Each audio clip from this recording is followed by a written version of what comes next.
Good morning, everyone. Today is Wednesday, the 16th of October, and it's just a little after 7:30 in the morning here in Forest City, Iowa. I've been here in Forest City, Iowa for the last couple of days, getting some maintenance work done on the van, as well as a few things that have broke that I needed to have repaired. Nothing serious. It's just things that happen when you own an RV, and when you travel as many miles as I do, small things might break, so you need to have them repaired. And it's really nice that I was able to stop here at the factory where the van was built, and the people know how to repair it. So they're really great. They're really friendly, and they fixed everything and really quickly. Today I want to talk about in my What Would Jesus Do border mission trip, and concentrate on one of those things that I spoke about in my writings is, what would Jesus do? Jesus is to be with the immigrants, refugees, and asylum seekers with this ministry of presence. So what does that ministry of presence mean?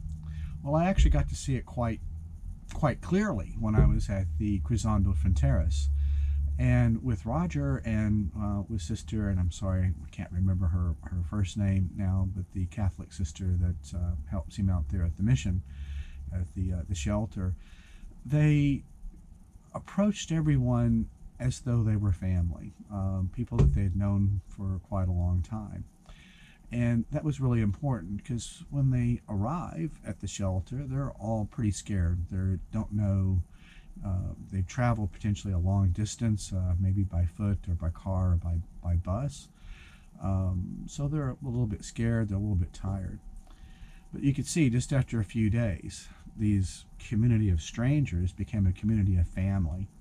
And that was really evident. You could see how the adults interacted with each other, that they viewed each other as more like a brother and a sister, or an aunt and an uncle, rather than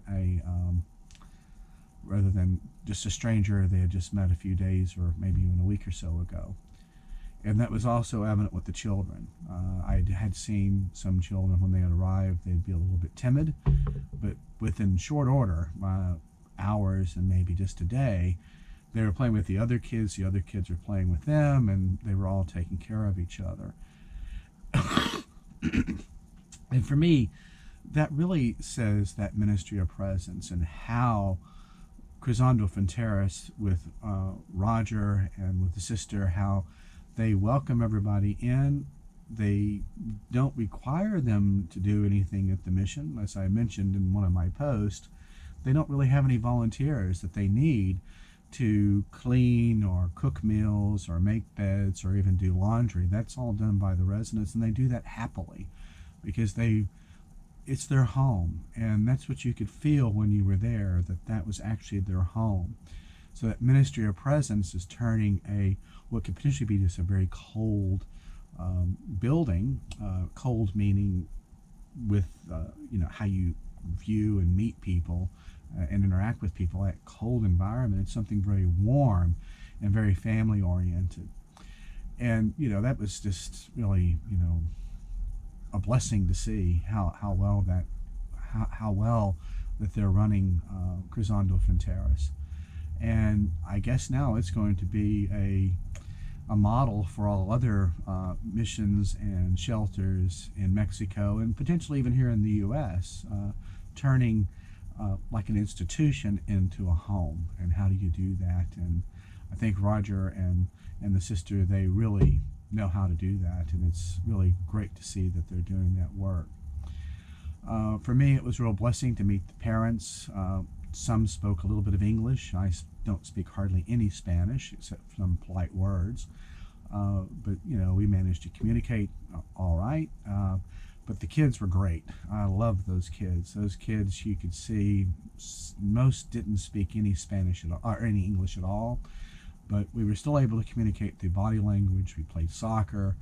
I handed out the toys, and you could see that they were a little bit timid at first, but once I started giving them out, and I think that day I wore a red t-shirt, and with my white beard, probably kind of looked a little bit like Santa Claus, but they still warmed up, and it was just great. And I had a couple that would stick by my side that whole day, and then the second trip with St. James.